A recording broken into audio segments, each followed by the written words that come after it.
Halo sahabat, bagaimana keadaan kalian hari ini? Semoga sehat selalu ya. Kali ini kita akan membahas alur cerita sebuah film berjudul Selfless. Selfless adalah film action, thriller, science fiction Amerika Serikat yang rilis pada tahun 2015 dan dibintangi oleh Ryan Reynolds, Ben Kingsley, dan banyak lagi aktor terkenal lainnya. Film ini menceritakan tentang seorang pengusaha kaya raya yang mengidap penyakit kanker stadium akhir dan juga faktor usia yang menyebabkan mungkin hidupnya tidak lama lagi. Dia belum mau mati untuk meninggalkan semua kekayaan yang sudah ia capai sehingga terobosan dunia kesehatan yang canggih menawarkan dirinya untuk memindahkan jiwa ke tubuh yang lain. Apakah semua itu akan berhasil? Simak videonya sampai habis ya.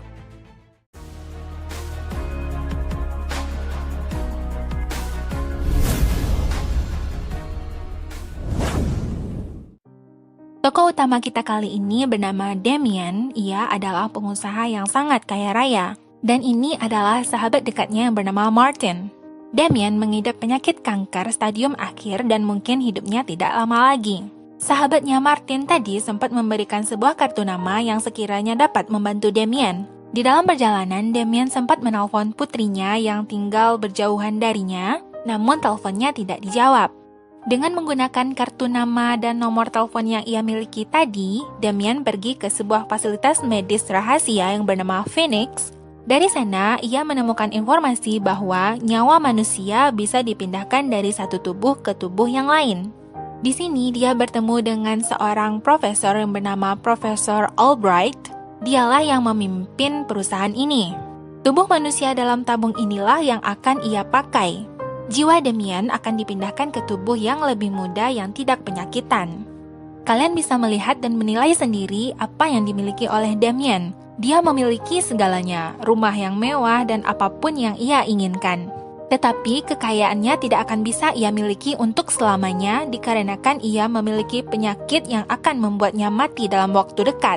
Dia masih memikirkan apakah ia akan memutuskan untuk memindahkan jiwanya ke tubuh yang baru. Jika ia jadi memutuskan untuk melakukan itu, maka ia akan meninggalkan semua masa lalunya.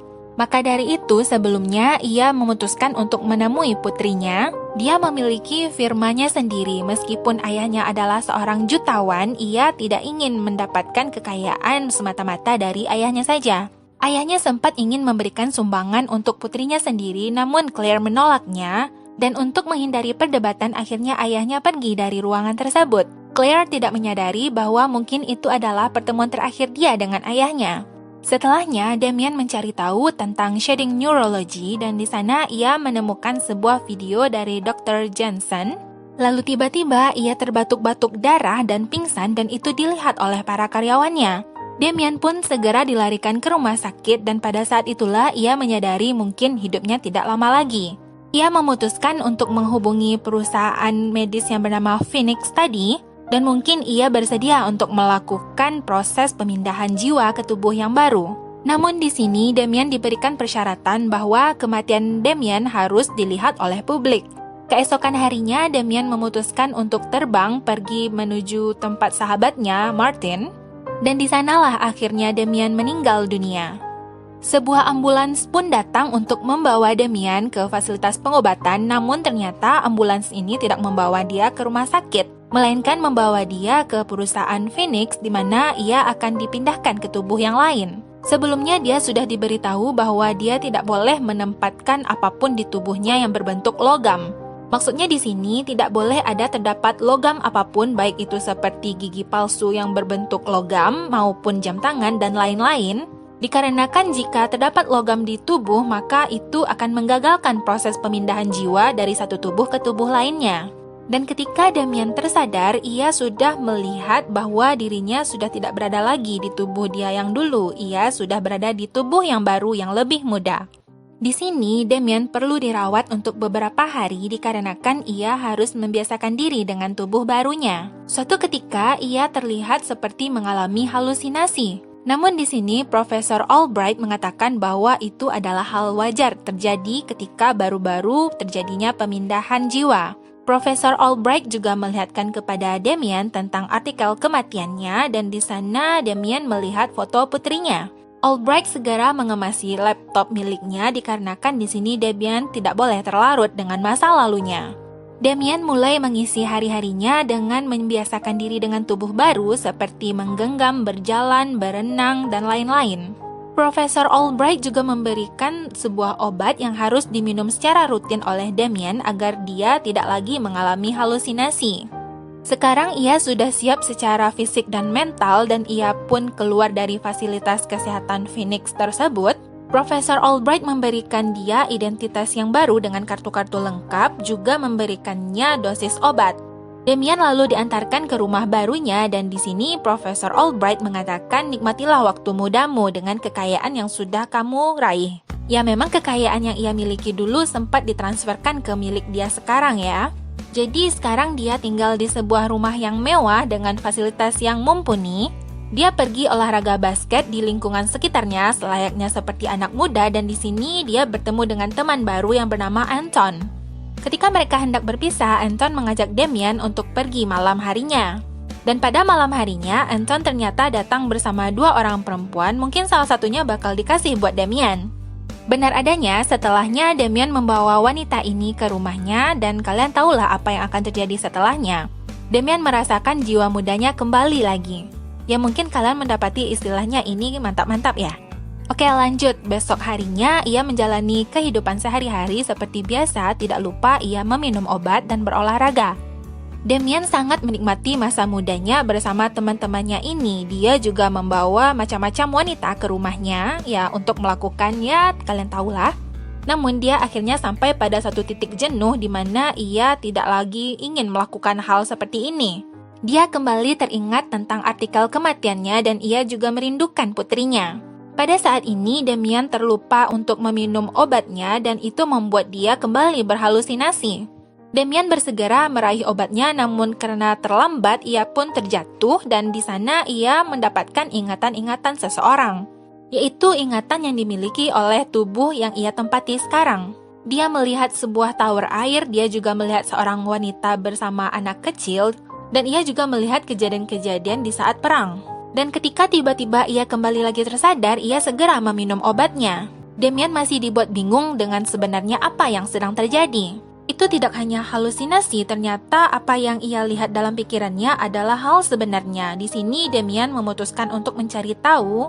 Ia melihat gambar yang ada dalam pikirannya berada di internet, yaitu tower air berbentuk pumpkin, dan itu terletak di Saint Louis.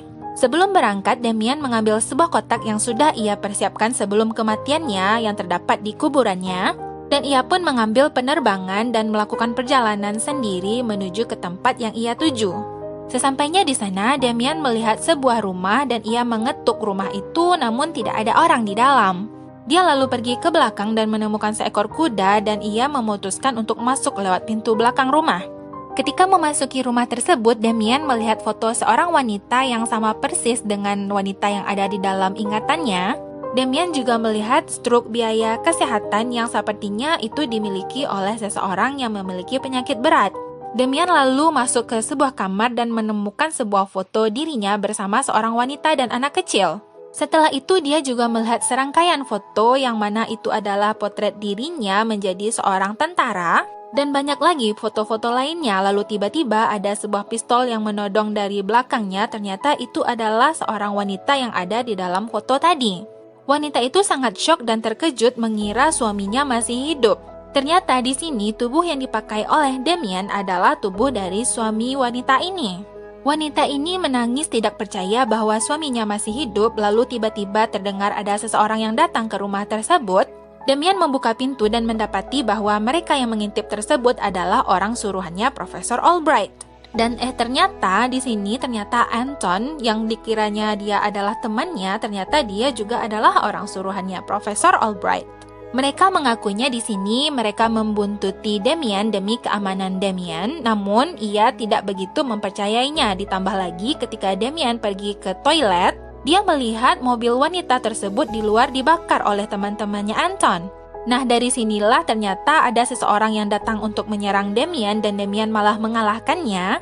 Anton lalu pergi ke tempat Damien dan ia pun berhasil lolos. Mereka memutuskan untuk membakar rumah tersebut, namun Damien yang selamat membangunkan wanita tadi yang sempat pingsan. Mereka pergi menyelamatkan diri ke ruang bawah. Dari bawah sana, akhirnya Damien berhasil menembaki mereka semua lalu kabur bersama wanita ini. Wanita ini sangat tidak mengerti dengan sebenarnya apa yang terjadi. Ia melihat sosok suaminya, namun di sini sosok suaminya itu mengatakan bahwa dia bukanlah suaminya. Di sini dia menjelaskan bahwa dirinya adalah Damien, bukan suami dari wanita ini. Dan oh ya, wanita ini namanya Madeline. Mereka memutuskan untuk menjemput putrinya Madeline sepulang sekolah. Dan ketika Madeline menjemput putrinya, di sini Damien melihat HP milik Madeline dan dia menemukan sebuah video. Di dalam video tersebut terdapat sosok dirinya yang mana itu adalah Mark, suaminya Madeline. Dia memberikan sebuah kue ulang tahun untuk putrinya yang sedang sakit. Putrinya juga memiliki penyakit yang sangat parah dan membutuhkan biaya yang cukup besar. Di dalam video tersebut, putrinya yang bernama Anna mengatakan dia ingin diajari berenang oleh ayahnya. Mengingat kondisinya yang sedang sakit parah, berkemungkinan dia tidak bisa melakukan aktivitas berat seperti itu, termasuk berenang. Di sini, Mark di dalam video merasa bersedih melihat keadaan putrinya, lalu video pun berhenti. Ternyata di sini Mark menjual tubuhnya ke perusahaan Phoenix miliknya Profesor Albright agar dia mendapatkan uang untuk berobat anaknya dan membantu finansial keluarganya. Di dalam video itu, Mark terlihat bersedih melihat keadaan putrinya dan itu juga membuat Damien yang melihat video tersebut ikut bersedih. Damien melihat Madeline sedang menjemput anak kecil itu dan ia pun lalu teringat dengan putrinya. Damien lalu memutuskan untuk keluar dari mobil dan di sini dia melihat anak kecil tersebut berlari ke arahnya dan memeluknya. Anna sangat merindukan ayahnya. Di sini Anna mengira bahwa ayahnya masih hidup dan pulang bersamanya. Mereka pun malam harinya memutuskan untuk nginap di sebuah motel dan di sini tentunya Damien tidak bisa memperlakukan Madeline seperti istrinya. Dia pun memutuskan untuk pergi keluar dan mencari tahu tentang apa yang ia alami. Ia membuka lagi situs tentang shedding neurology dan melihat video. Di sana Damien melihat berita tentang Dr. Francis Johnson yang ternyata sudah meninggal. Namun di sebelahnya terdapat Profesor Albright. Dan ternyata ya sebenarnya di sini profesor yang sedang berada di kursi roda ini yaitu Profesor Johnson, dia sudah meninggal. Namun itu hanya berita di publik saja, melainkan sebenarnya jiwa dia sudah dipindahkan ke jiwa yang lebih muda yang berada di sebelahnya yaitu Profesor Albright. Mungkin karena telat minum obat lagi, Damien kembali mengalami halusinasi dan melihat gambaran-gambaran masa lalunya Mark. Di sini dia sempat terjatuh dan dibantu oleh Madeline. Keesokan harinya, mereka memutuskan untuk pergi menemui istrinya Profesor Johnson. Mungkin di sini mereka berusaha untuk mencari petunjuk. Di sini Damien mengaku sebagai kenalannya Profesor Johnson dan di sini wanita ini yang mana dia adalah istri dari Profesor Johnson mengatakan ada seorang anak muda yang mana dia adalah murid suaminya yang sering berkunjung ke sini. Berkemungkinan yang sering berkunjung itu adalah Profesor Albright dikarenakan di dalam tubuhnya adalah jiwa tua dari Profesor Johnson. Ya, tentu saja dia mengunjunginya karena wanita ini adalah istrinya. Nah, dari sinilah Damien akhirnya menyadari semuanya. Lalu dari luar, di sini Madeline melihat ada seseorang yang datang ke rumah tersebut. Ternyata memang betul di sini Albright datang mengunjungi istrinya. Dan juga Profesor Albright mengatakan bahwa Damien sekarang tidak bisa menguasai tubuh itu secara sepenuhnya dikarenakan dia sering lupa meminum obat dan membuat dirinya berhalusinasi. Ditambah lagi dengan kondisinya yang cepat tanggap yaitu keadaan refleks yang sebenarnya dimiliki oleh Mark dalam memegang senjata. Itu adalah tindakan bawah sadar dari si pemilik tubuh yang asli. Damien membawa Albright keluar, namun ternyata di sana sudah ada anak buahnya Albright yang datang menyerang balik Damien. Damien kembali mengalami halusinasi dan ketika mereka keluar, Damien berusaha untuk menyerang para anak buahnya Profesor Albright ini. Dan ketika Damien dicekik oleh pria ini, dia pun diselamatkan oleh Madeline. Ternyata pria ini adalah Anton, dibuktikan dengan kalung yang ia miliki.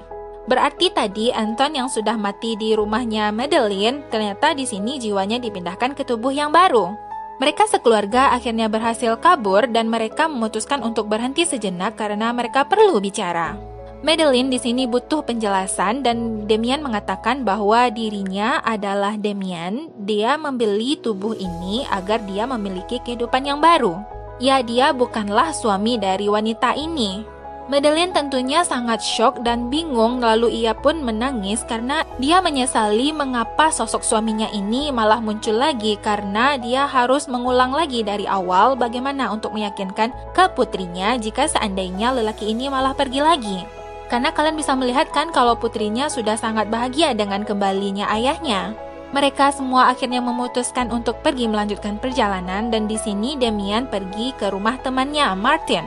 Di sini mereka sudah sampai di rumahnya Martin dan tentunya Martin tidak mempercayai semua ceritanya Damian. Tentunya Martin wajar-wajar saja jika dia tidak percaya dan disinilah Damian berusaha untuk meyakinkannya dengan memperlihatkan sesuatu kepada Martin. Mungkin itu adalah catatan masa lalu yang hanya mereka berdua yang mengetahui dan dari sinilah akhirnya Martin percaya bahwa itu adalah sahabat baiknya Damian. Mereka pun dipersilahkan untuk menginap di sana malam itu dan Damian melihat putrinya berada di luar di dekat kolam renang. Dia lalu teringat di dalam video tersebut bahwa putrinya ini yang bernama Anna menginginkan untuk diajari oleh ayahnya berenang. Nah, di sini akhirnya dia mengajari Anna berenang dan itu dilihat oleh istrinya yang bernama Madeline ini. Ya, mungkin kalian bisa merasakan apa yang dirasakan oleh Madeline saat ini, betapa bahagianya dia ketika melihat suami dan anaknya tertawa bersama. Dan ada rasa sedih di dalam diri Damian ketika anak kecil ini memeluk dirinya. Lalu setelahnya, Madeline yang mungkin sangat merindukan sosok suaminya, ia pun menemui Damian dan menciumnya. Ya, kalian mungkin paham lah ya, seseorang yang sudah lama berjauhan dari pasangannya, mungkin ya pastinya sangat merindukan. Di sisi lain, di sini Anna, putrinya yang sudah kembali membereskan dirinya, ia mendengar ada sesuatu di balik sana. Anna mencari tahu apa yang ada di ujung sana, ternyata ia menemukan sebuah ruangan, dan Damian serta Madeline yang mendengar suara-suara tersebut pergi mencari anaknya. Di sana, Anna bermain dengan seorang anak laki-laki yang mengaku bahwa dia tinggal di rumah ini. Namun, jika dia tinggal di rumah ini, mengapa dia dikurung di ruangan tersebut? Damian yang memiliki rasa curiga lalu membawa Anna pergi beserta Madeline, dan di sini ia kembali bertemu dengan sahabatnya Martin. Dan untuk kalian ketahui, ternyata di sini Martin anaknya juga sudah meninggal dunia dan anak yang kalian lihat di ruangan bermain tadi adalah tubuh lain yang dulunya dibeli oleh Martin untuk memasukkan jiwa anaknya.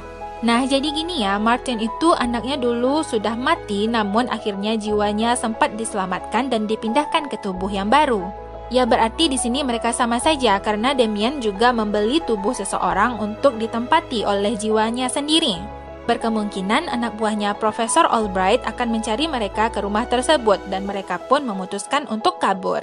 Mereka tidak kabur bersama, di sini Madeline bersama putrinya kabur dengan mobil lain dan Damian juga pergi sendiri. Itu bertujuan agar mereka tidak dibuntuti oleh anak buahnya Albright. Nah, benar adanya ternyata di sini Damian sedang dibuntuti oleh seseorang yaitu Anton tadi. Dan ketika dia kabur, ternyata di ujung sana juga sudah ada anak buahnya yang lain. Di sini sempat terjadi scene kejar-kejaran di antara mereka, namun Damian akhirnya berhasil menyelamatkan diri dan membuat mereka semua mati. Damian pergi berhenti di sebuah restoran dan di sana dia bertemu dengan Martin yang mencarinya.